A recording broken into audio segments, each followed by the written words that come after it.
Hello friends, shoulder joint அப்படின்னா தோள்பட்டை மூட்டு அப்படின்னு சொல்லுவோம். இந்த தோள்பட்டை மூட்டு தான் அதிகமாக இன்ஜுரி ஆகிறதுக்கு வாய்ப்பு இருக்குது. எந்தெந்த பார்ட்டில் இன்ஜுரி ஆகுது அப்படிங்கிறத நம்ம இந்த வீடியோவில் டீட்டெயில்டாக பார்க்க போகிறோம். இது உங்களுக்கு யூஸ்ஃபுல்லாக இருக்கும்னு நினைக்கிறேன். சப்ஸ்கிரைப் பண்ணாதவங்க தயவுசெய்து சப்ஸ்கிரைப் பண்ணுங்கள், லைக் பண்ணுங்கள், கமெண்ட் பண்ணுங்கள், உங்களோட சந்தேகங்களை கேளுங்க. அதுதான் எங்களுக்கு அடுத்த வீடியோ போடுறதுக்கு யூஸ்ஃபுல்லாக இருக்கும். ஒரு ஃபிசியோதெரப்பியை பற்றி பப்ளிக் அவேர்னஸ் க்ரியேட் பண்ணுங்கிறது தான் நம்ம சேனலோட நோக்கம்.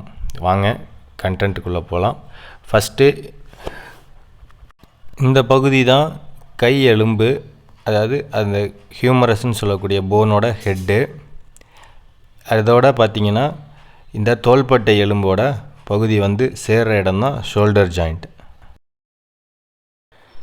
இந்த ஷோல்டர் ஜாயிண்ட்டை சுற்றி இருக்கக்கூடிய காமனாக காயம் ஏற்படக்கூடிய சதைகள் எது இது லிகமெண்ட்டுன்னு சொல்லக்கூடிய ஜவ்வுகள், அதாவது காமனாக காயம் ஏற்படக்கூடிய ஜவ்வுகள் என்னென்ன அப்படிங்கிறதான் பார்க்க போகிறோம்.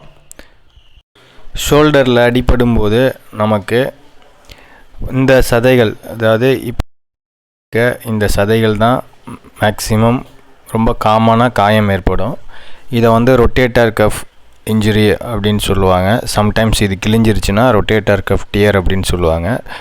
சில சமயங்களில் அது எலும்பு பிஞ்சிரும்.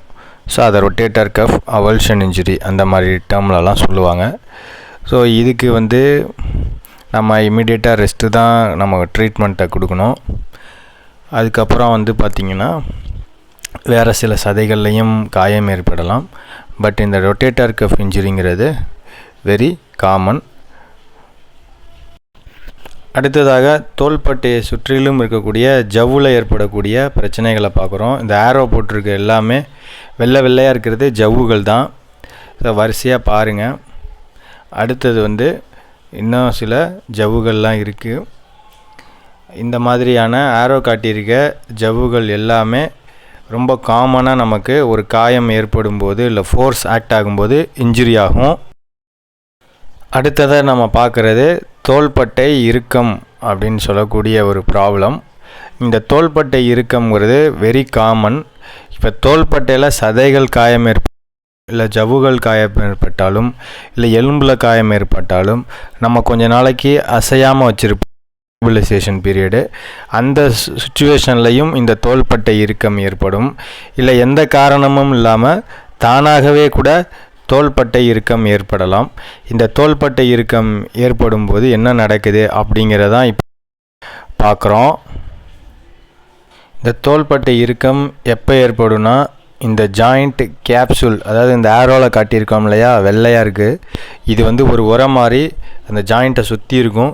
இந்த கேப்சூல் டைட் ஆகிறதுனால தான் தோள்பட்டை இறுக்கம் ஏற்படும்.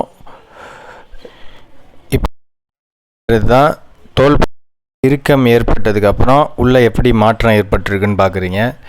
அந்த ஜவ்வு அப்படியே பார்த்திங்கன்னா இன்ஃப்ளம்டு சொல்லுவோம், அப்படியே சுருங்கி டைட்டாகி ஒரு உள்காயம் ஏற்பட்ட மாதிரி ரொம்ப இறுக்கமாக மாறிடும். அப்போ தாங்க முடியாத வலி, சிவியர் பெயின் ஏற்படும்.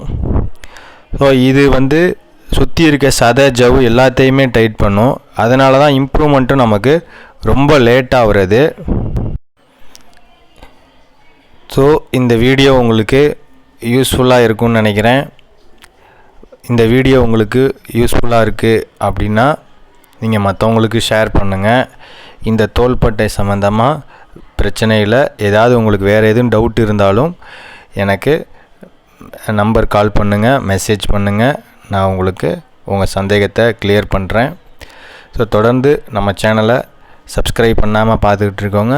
சப்ஸ்கிரைப் பண்ணுங்கள், லைக் பண்ணுங்கள், கமெண்ட் பண்ணுங்கள், ஷேர் பண்ணுங்கள். அடுத்த வேறு ஒரு வீடியோவோட உங்களை சந்திக்கிறேன். தேங்க்யூ.